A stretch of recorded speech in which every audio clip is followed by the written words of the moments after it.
तो कैसे भगवान ने चारों वेदों का ज्ञान दिया ऋषियों को अपनी सामर्थ्य से, मतलब बगैर लिखे पढ़े और बिना बोले।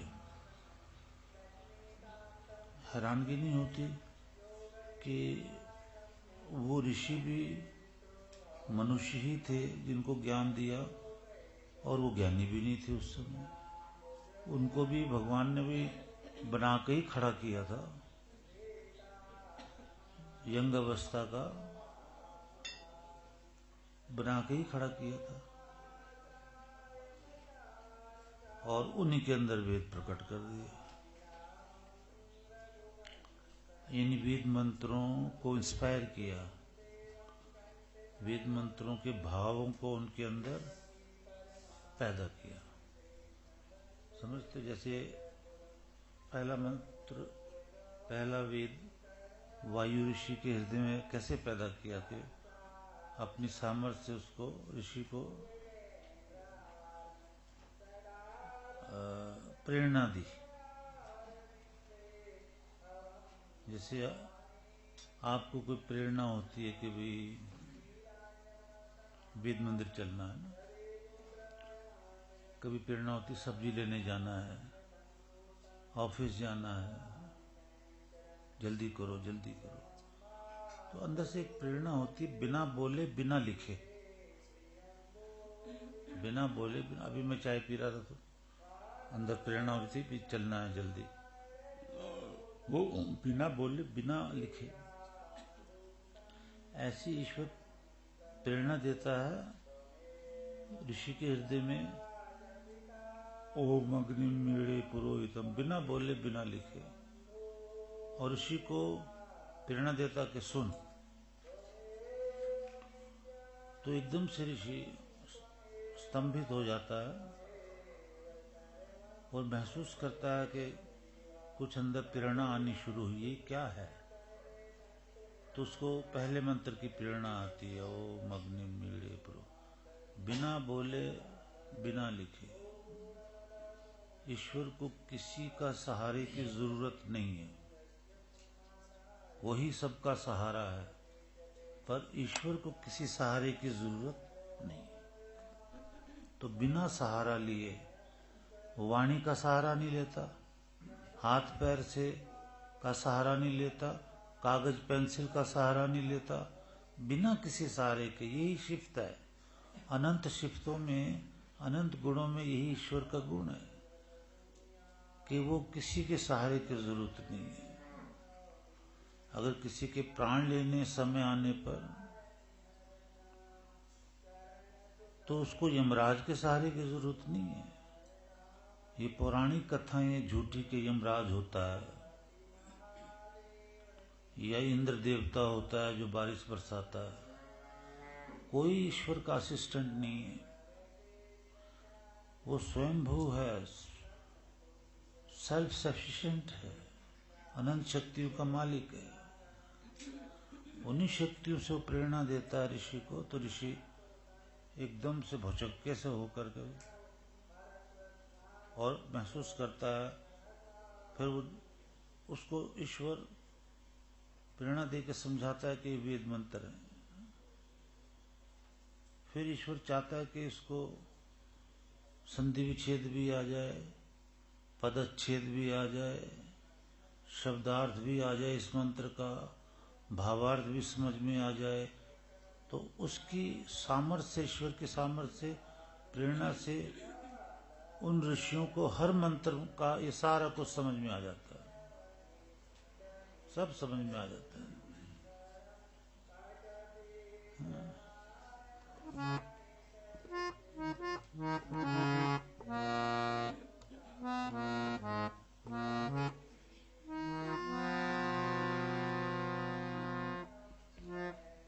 न देते वेद की विद्या तो प्रभु जी हम, तो प्रभु जी हम भटक जाते। न देते वेद की विद्या तो प्रभु जी हम भटक जाते, तो प्रभु जी हम भटक जाते। अज्ञानी ही जन्म लेते, अज्ञानी रह के मर जाते, अज्ञानी रह के मर जाते। न देते वेद की विद्या तो प्रभु जी हम भटक जाते, तो प्रभु जी हम भटक जाते। ये भजन ये अंदर तो मिलता ही नहीं, भजन गुम हो जाता है इनसे। पर मैं ये गाने के लिए थोड़ा सा, समझ रहे हो ना, भटक जाते। किसी को ये नहीं पता चलता पानी का फार्मूला क्या है, साइंस क्या है, हवाई जहाज कैसे बनते हैं, साइकिल मोटरसाइकिल कैसे, मकान कैसे बनते, खाना कैसे बनता, खाया कैसे जाता, कोई ज्ञान किसी को नहीं मिलता। हम वेद की ओर लौटें, वेद की फिलॉसफी को समझें। ये जो कुछ भी आपको दिख रहा सिविलाइजेशन, सब वेदों की देन है। उन ऋषियों को ज्ञान हुआ और वह ज्ञान आगे देते चले। तो इसीलिए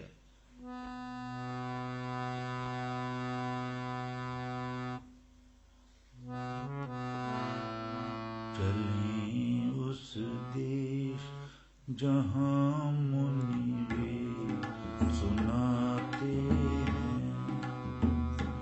आओ लौट चलें उस जहां मुनि वेद सुनाते हैं।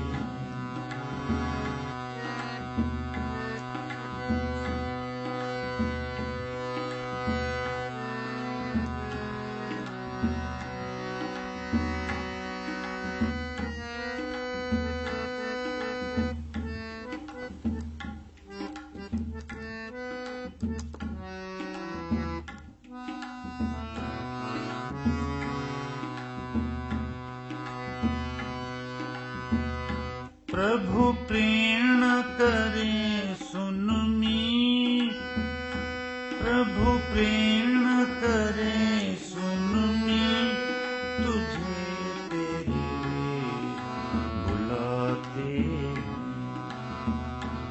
आओ लौट चले उस देश जहां मुनि,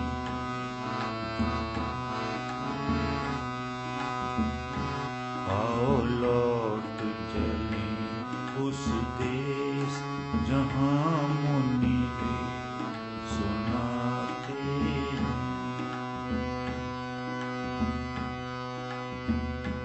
ऋग्वेद विज्ञान सुखकारी तू सुन, यजुर्वेद है नीत कर्मों का तू सुन।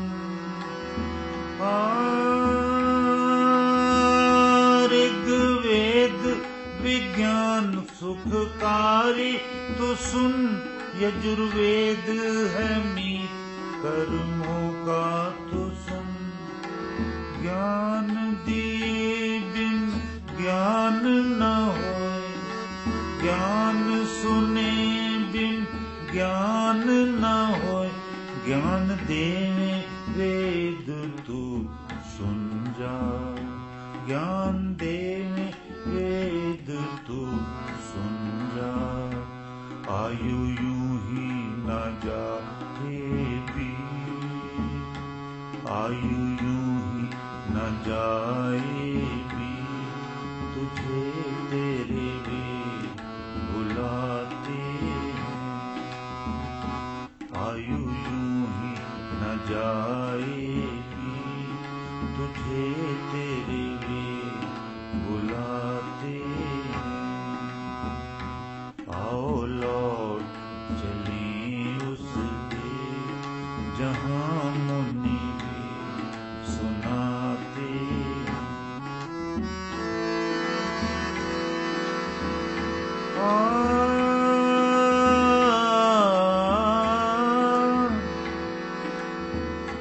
सामवेद जो अर्चना गीत सुनाए, प्रभु प्रेमी तू गीतों को सुन जा।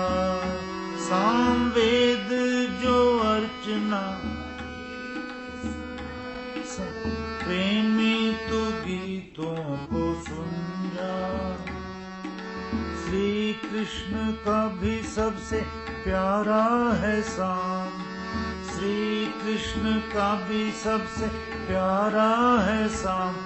मुरलीधर ने ये गीता में कह दिया, चैन कहाँ सुने बिन गीत, चैन कहाँ सुने बिन गीत। तुझे तेरे वे बुलाते हैं, चैन कहाँ सुने बिन गीत। तुझे तेरे वे बुलाते हैं। आओ लौट चले उस देश जहाँ मुनि सुनाते हैं। आओ लौट चले उस देश।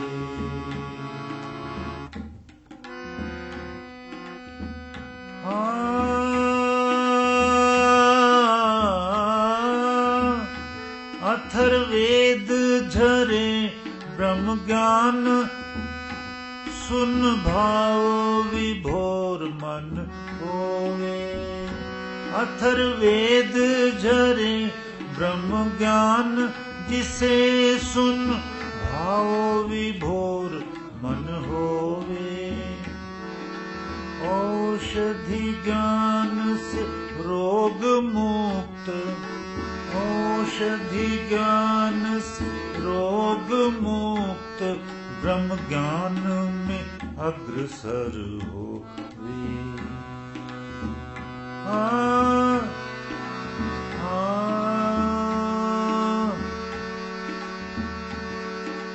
औषधि ज्ञान से रोग मुक्त, ब्रह्म ज्ञान में अग्रसर होवे।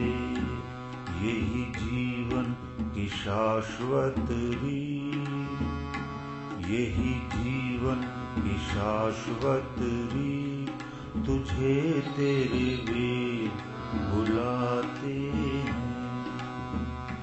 आओ लौट चले उस देश जहाँ मुनि वेद सुनाते हैं।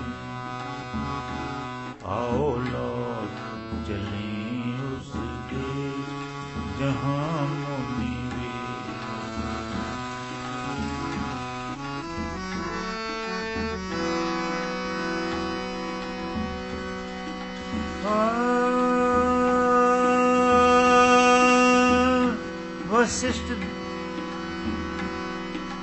वशिष्ठ मुनि से वेदों को सुन, राम वेदज कहाए। वशिष्ठ मुनि से वेदों को सुनकर, राम वेदज कहाए। संदीपन ऋषि के आश्रम में, संदीपन ऋषि के आश्रम में कृष्ण सुदामा आए। संदीपन ऋषि के आश्रम में कृष्ण सुदामा आए। ऋषि गाएं वेद संगीत, ऋषि गाएं वेद संगीत। सुनने राम कृष्ण आते हैं। ऋषि गाएं वेद संगीत, सुनने राम कृष्ण आते हैं।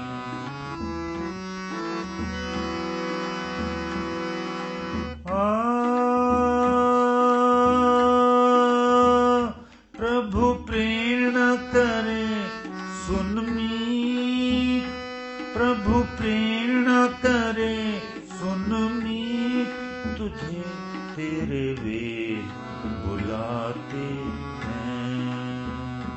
आओ लौट चले उस देश जहाँ मुनि वेद सुनाते।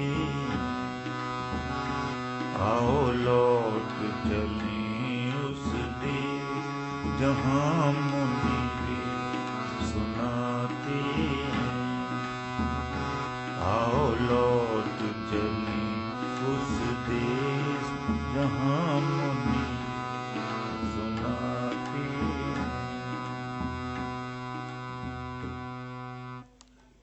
ये जब तक प्राणी भगवान की बनाई हुई दुनिया में भगवान के बनाए हुए वेद नहीं सुनेगा, उस पे आचरण नहीं करेगा, तो सुख शांति नाम की कोई चीज पृथ्वी पे आएगी नहीं। ईश्वर का नियम है। ये भजन भी कुछ ऐसे ही कह रहा है। एक दो लाइनें देखते हैं इसकी। अभी जो था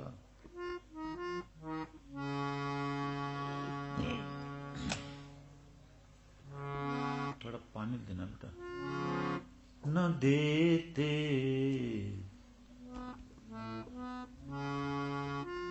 न देते वेद की विद्या तो जी हम कहाँ जाते। न देते वेद की विद्या तो प्रभु जी हम भटक जाते। तो भटके तो आज भी इंसान जिसके पास वेद की विद्या नहीं है भटका हुआ है। वो चोरी करता है, डकैतियां करता है, रेप केसेस करता है, करप्शन करता है, रिश्वतें लेता है, न जाने कैसे कैसे बुरे कर्म करता है, भटका है। रास्ते पे तो वेद लाता है इंसान को, भटका हुआ है। तो आप ये अंदाज लगाओ, अगर ईश्वर हमें जन्म दे करके फेंक देता, वेद न देता, तो हम तो जानवर होते पूरे। हमें कुछ भी ज्ञान नहीं होता। जितना कुछ ज्ञान अभी भी आपको एज ए सिविलाइजेशन है वो वेदों से है। मकान बना के रहते हैं, खाना पीना खाते हैं। आप यजुर्वेद में देखो ना, ईश्वर ने दाल बनाना, सब्जी बनाना कैसे मिक्सी, कैसे जूस निकालो, कैसे चटनी बनाओ, कैसे ओखली, सारा वर्णन आप सुनते हो। तो एक एक चीज, कैसे हल चलाना है, कैसे खेती करना है, ये सारे आपने यहाँ बैठ के सुने हुए हैं। ऐसे साइंस सुनी हुई है। तो इस ज्ञान को देखो कि ज्ञान दिए बिना ज्ञान नहीं होता।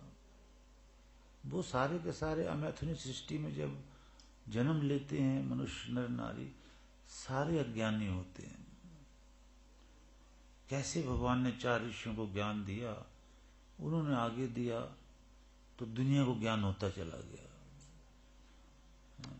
ये न देते वेद की विद्या तो प्रभु जी हम भटक जाते। तो प्रभु जी हम भटक जाते। अज्ञानी ही जन्म लेते, अज्ञानी रह के मर जाते। अज्ञानी रह के मर जाते। न देते वेद की विद्या तो प्रभु जी हम भटक।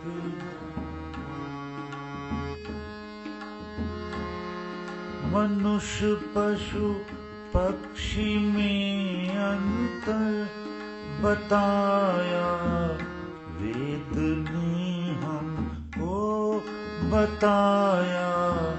वेद ने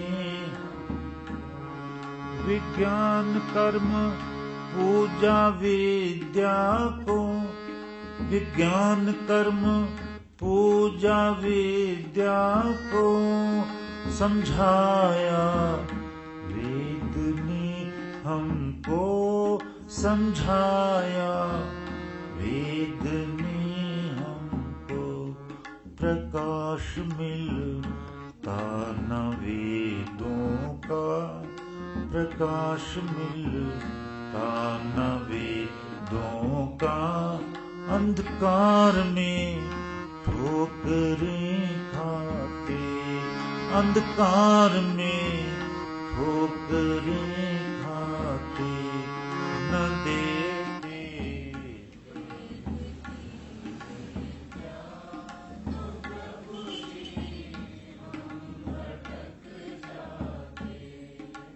प्रभु जी हम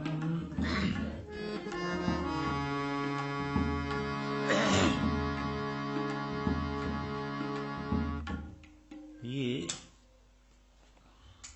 बातें जिसकी भी समझ में आ जाए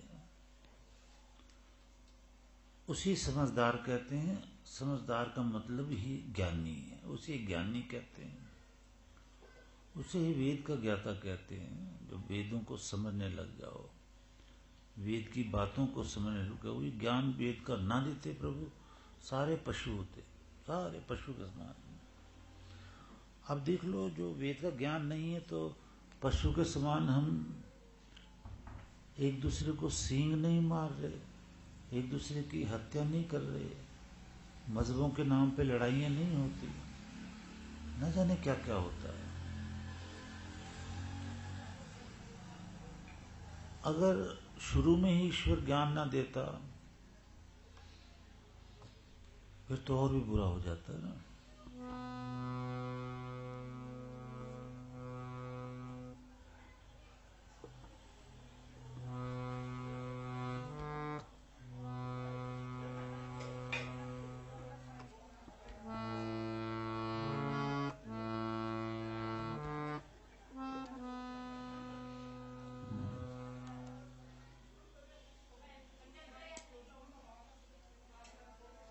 ये बंद कर दिया है।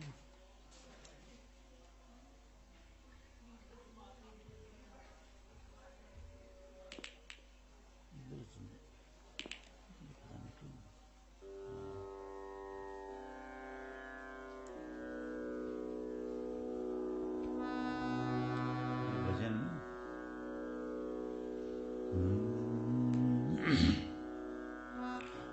घूमती धरा को किसने अंतरिक्ष दृढ़ किया, घूमती धरा को किसने अंतरिक्ष में दृढ़ किया, स्तंभ से रहित गगन में सूर्य को खड़ा किया, स्तंभ से रहित गगन में सूर्य को खड़ा किया। कोई खंबा नहीं है, सूर्य खड़ा हुआ है और पृथ्वी भी घूम रही है, इसके नीचे भी कोई सहारा नहीं है, खाली जगह में आकाश में घूम रही जा रही है। ये किसने ऐसा कमाल कर दिया है? स्तंभ से रहित गगन में सूर्य को खड़ा किया, स्तंभ से रहित गगन में सूर्य को खड़ा, रात में सितारों को, रात में सितारों रात में सितारों को ये किसने जगमगा दिया, रात में सितारों को ये किसने जगमगा, ये कौन श्वास श्वास में, ये कौन श्वास श्वास में करे झंकार है, ये कौन रचनाकार है, कौन रचनाकार, ये कौन रचनाकार है, ये कौन रचनाकार, ये कौन रचनाकार है, ये कौन रचनाकार है, ये कौन रचनाकार। ये रचनाकार कौन है? ये सारा सूरज चांद सितारे हमारे शरीर रच दिए, पेड़ पौधे समुंदर पहाड़ रच दिए। कौन है? इसको ढूंढो, ये आपके अंदर ही घर में ही बैठा हुआ है, कण कण में होने के बावजूद आपके अंदर बैठा हुआ है। ये रचनाकार है। बार बार वेद हमसे कहता है कि तुम रचना में क्यों खो गए। रचना में देखो परिवार है, रचना में सोना चांदी रुपया पैसा है, गाड़ी बंगले हैं, विषय विकार है रचना में। इन्हीं का सुख भोगने लग गए, इसी में खो गए। मोह ममता है रचना में, काम क्रोध मद लोभ अहंकार है रचना में। गुस्सा दिखा के अपने आप को क्या शो कर रहे हो।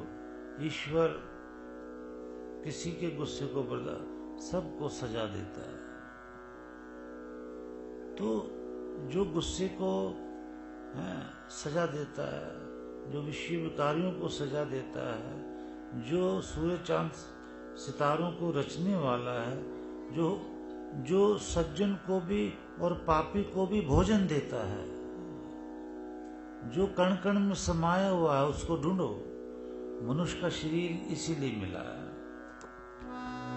ये कौन रचनाकार है, ये कौन रचनाकार, ये कौन रचनाकार, ये कौन रचनाकार, कौन रचनाकार है, कौन रचनाकार है, कौन रचनाकार। प्रलय अवस्था का वर्णन करते रहते हैं कि आपको समझ में आए। रचना भी, ईश्वर के नियमों को समझो। अगर आप रचना को नहीं सुनते, प्रलय अवस्था का वर्णन नहीं सुनते, तो ऋषि ने तो कहा बाद में, ईश्वर ने ही कह दिया कि वो सज्जन पुरुष नहीं है, वो अच्छे पुरुष नर नारी नहीं है, वो बुरे हैं कि जो मेरी रचना को नहीं सुनते। जो मनुष्य का शरीर पा करके जिसने रचना को नहीं जाना कि मैंने यानी ईश्वर ने कौन से तत्व को लेके कैसे सृष्टि रच दी, कैसे वेदों का ज्ञान दे दिया, ये सब रचना में है। तो व्यास मुनि ने भी यही कहा योग शास्त्र के कमेंट्स करते हुए कि जो रचना नहीं जानता उसको साधु नहीं कहना, उसको तपस्वी नहीं कहना, उसको सज्जन पुरुष नहीं कहना, वो साधु नहीं है। आज आप देख लो पूरे विश्व में बिरला ही कोई जानता है प्रलय क्या है, प्रलय के बाद ईश्वर के पास क्या क्या पदार्थ हैं, क्या चीजें हैं कि वो प्रलय का समय खत्म होते ही और किस विधि से किस शक्ति से रचना शुरू कर देता है। सबसे पहले रचना में क्या बनता है, उसके बाद क्या बना, फिर क्या बना, फिर क्या बना, ये सर्ग कैसे शुरू हुआ। जो इन चीजों को नहीं सुनता, नहीं जानता, सज्जन पुरुष सज्जन नारी या कोई साधु वो नहीं कहा जा सकता। योगी तपस्वी ऋषि कुछ भी नहीं कहा जा सकता, वो बुरों में आता है। मेरा मतलब समझ गए कि कई लोग कोई चुपाइयां रट ली, कोई किसी ने कुछ रट लिया, किसी ने भागवत पुराण रच लिया, वो किसी ये ज्ञानी है, ये ज्ञानी है, ये ज्ञानी है। ईश्वर कहता है, ईश्वर की नजर में कहता नहीं जाने, अज्ञानी है, अज्ञानी है, अज्ञानी है। इसने वेद नहीं सुने, इसको मेरी रचना का नहीं पता है। फिर रचनाकार को देखो, फिर जब रचना को समझोगे तो रचना, सूरज चांद रचना ये किसने बनाई है, वो रचनाकार। तो उस रचनाकार को यानी ईश्वर को ढूंढो। फिर इस रचना में वो गुम हो गया है, छुप गया है। तुम्हारे शरीर की रचना में भी वो छुपा हुआ है। ये कौन रचनाकार है, ये कौन रचनाकार, ये कौन रचनाकार है, ये कौन रचनाकार, कौन रचनाकार है, कौन रचनाकार है, ये कौन रचनाकार, ये कौन रचनाकार है, कौन रचनाकार।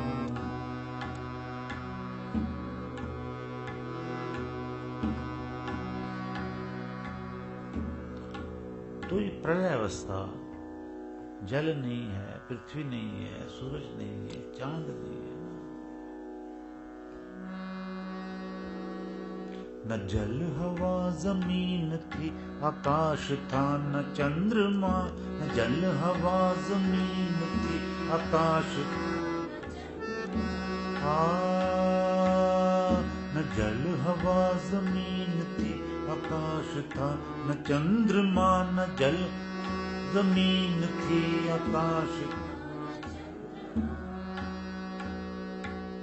न जन्म था न मृत्यु थी, पिता न था न कोई माँ, न जन्म था न मृत्यु थी, पिता न था न जन्म था न मृत्यु थी, पिता न था न कोई माँ, न जन्म था। प्रकट में कुछ यहाँ न था,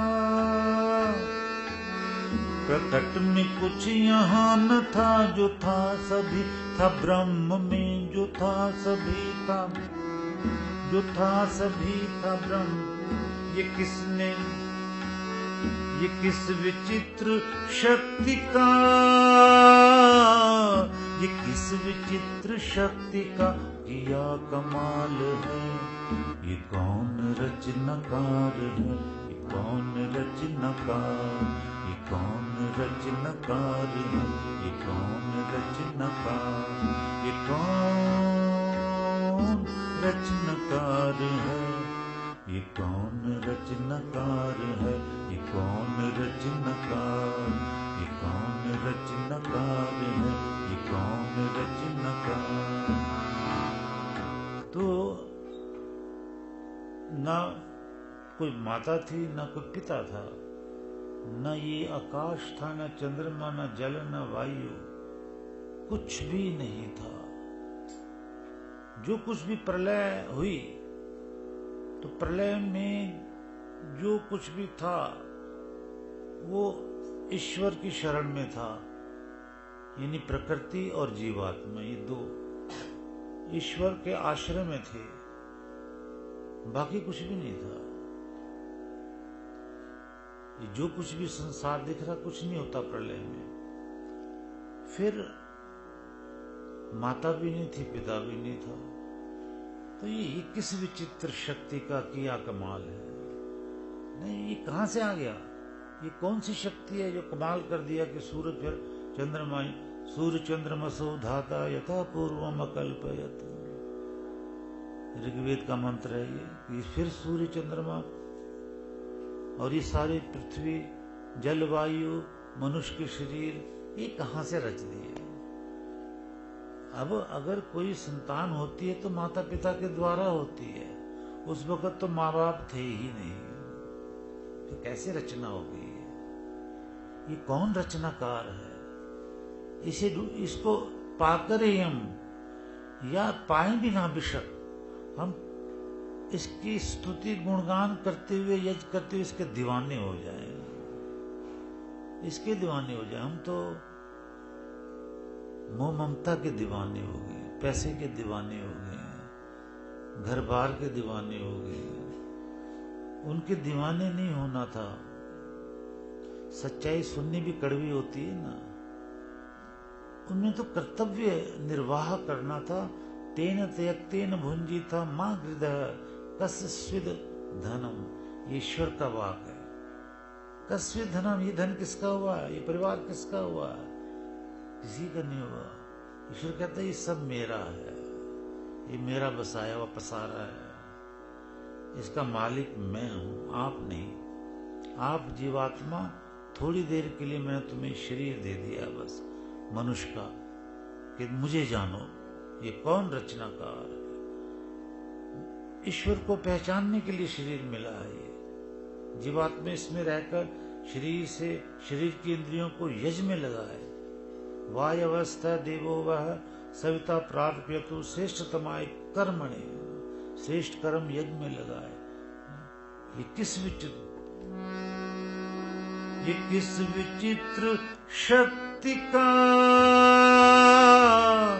ये किस विचित्र शक्ति का किया कमाल है, ये कौन रचनाकार है, ये कौन रचनाकार, ये कौन रचनाकार, कौन रचनाकार, कौन रचनाकार है, ये कौन रचनाकार है, कौन रचनाकार, ये कौन रचनाकार है, ये कौन रचनाकार। ये रचना है ना।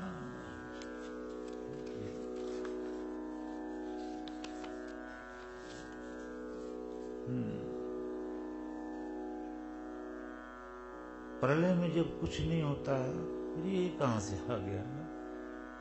ये विचार करो। ये वेद भी तुमसे पूछते हैं, हमसे पूछते हैं कि कभी सोचो तो सही कि कुछ भी नहीं था, पर ये सब कुछ कहां से आ गया ना?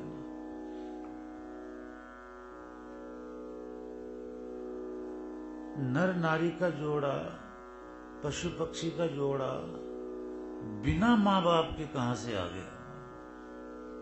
बिना माँ बाप के कहां से आ गया?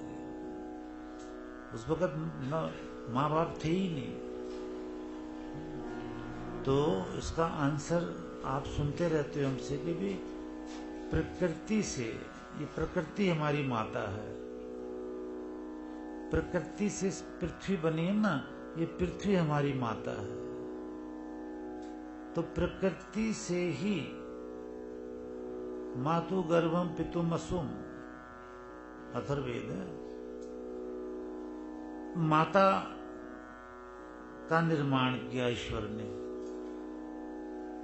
प्रकृति से ही पिता का निर्माण किया, नर नारी का जोड़ा बनाया, कई जोड़े बनाए। ऐसे पशु पक्षी के मेल फीमेल के जोड़े प्रकृति से बनाए। समझ रहे हो? प्रकृति रजस तमस से सत्य साम्य अवस्था प्रकृति ही। प्रकृति किसको बोलते हैं? कि तीन गुण होते हैं, एक रजोगुण, एक तमोगुण और एक सतोगुण। ये सुन रहे हो, ये वेद, ये तप है ये आपका। अगर एकाग्र वृत्ति से सुन रहे हो ना, तो ये तप है। अगर आपने बहुत सुना वर्षों से, तो आप पक्के तपस्वी कहलाने योग्य हैं। अगर ध्यान दे के नहीं सुना, मोह ममता में पढ़ के सुना, तो आप तपस्वी कहलाने लायक नहीं है। विद्या वेद की तो सब कुछ भुला करके श्रुतम तप है ना, वेद है ये। समझ रहे हो कि नहीं समझ रहे हो? ये वेद है। वेद सुनने मिलते ही नहीं है, क्योंकि वेद को सुनाने वाला कोई होना चाहिए। अगर वेद के सुनाने वाला नहीं है, चाहे वो MA PhD संस्कृत में है और वो वेद सुना रहा है, तो वो वेद नहीं है। वेद जब सुनने की बारी आती है तो भूल जाओ सारे संसार को, क्योंकि श्रुतेन मयि एव श्रुतम, हम ये वेद सुनने ही आए हैं। अथर्ववेद कहता है इस वेद सुनने से पापों का नाश होगा, इस वेद सुनने से ही रचनाकार का पता चलेगा। इस वेद को सुनकर ही हम जन्म मृत्यु के चक्कर से निकल जाएंगे। इस वेद को सुनकर ही हम सारे दुखों का नाश कर लेंगे। इस वेद को सुनकर ही हमें धन मिलेगा, परिवार मिलेगा, मकान मिलेगा, दुकान मिलेगी, ऐसा धन मिलेगा जो सुख ही सुख देगा।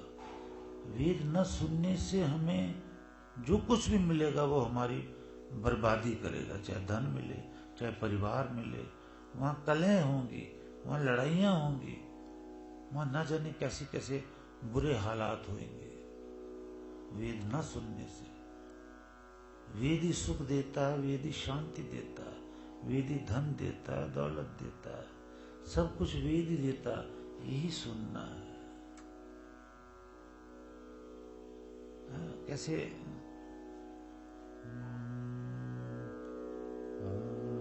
चलो पहले युगों की भांति हम रम जाएं वेदों में।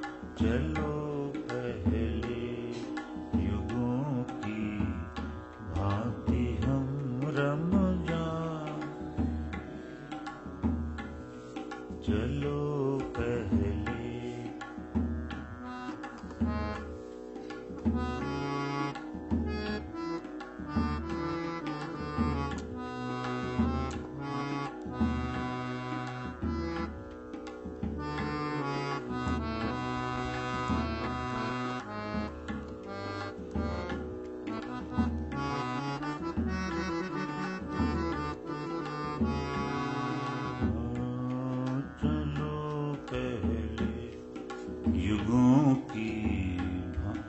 ऐसा समय आ जाए तो क्या आनंद नहीं आ जाए पहले युगों की बात। जहाँ सुख चैन ना मिलता, दुखों की बाढ़ जीवन में, वहाँ से एक सुंदर मोड़ ले ना ही अच्छा है। भाई प्रेजेंट सिचुएशन देखो, सब कुछ है, धन भी है लोगों के पास, परिवार भी है, संतानें भी हैं, पर दुखों की बाढ़ आई हुई है। प्रकृति भी हमें चैन से न जीने देती है न मरने देती है। जब बाढ़ आती है तो इंसान बेमौत मारे जाते हैं। बिजली गिरती है आजकल, जब पहले गिरती नहीं थी, बेमौत मारे जाते हैं। भूकंप आते हैं, युद्ध हो रहे हैं, टेररिज्म आ गया, इज्जत सलामत नहीं है, ये हो गया ना। कोई कहता है इसलिए हुआ इसलिए हुआ, ईश्वर और विद्वान कहते हैं इसलिए हुआ कि हमने वेद छोड़ दिए। जब पहले युगों में वेद थे तो ऐसा नहीं था, कुछ भी शांति आनंद। तो यहां तो दुखों की बाढ़ है, तो एक सुंदर मोड़ ले लो, वेदों की ओर लौटो। मजहबों के साथ वेद भी सुनो, वेदों की ओर लौटो, क्योंकि वेद इंसानों के लिए है। वो इंसान हिंदू हो, मुसलमान हो, सिख हो, पारसी हो, जैन हो, सो कॉल्ड साधु हो, ये सब इंसान है। जैसे इंसान के लिए हवा पानी भगवान ने बनाया, पृथ्वी बनाई, अन्न बनाया, इन इंसानों के लिए वेद बनाए। मजहब इंसानों के लिए नहीं है, मजहब मजहब वालों के लिए है। जो भी जिस मजहब को कबूल करता है, उस मजहब का नियम उस पर लागू होता है।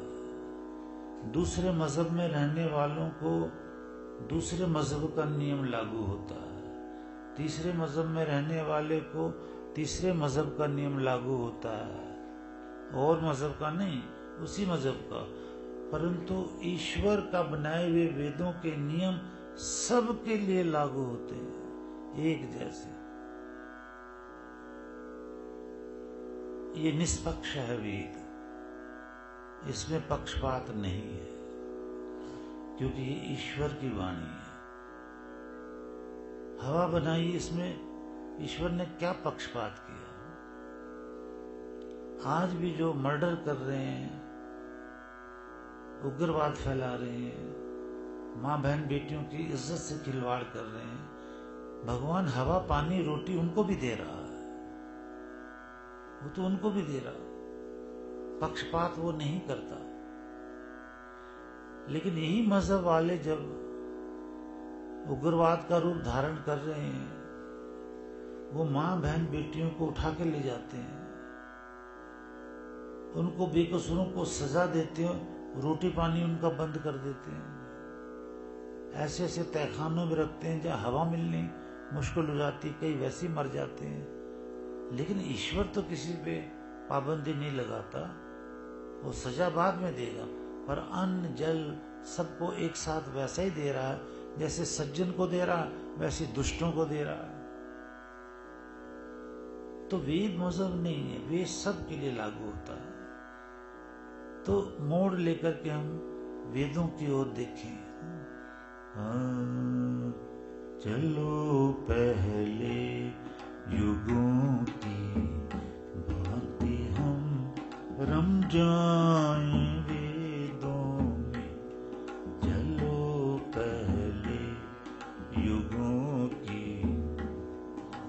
हम रम जाएं। सजे फिर ऋषियों की भूमि, जहाँ नित्य यज्ञ होते थे, सजे फिर ऋषि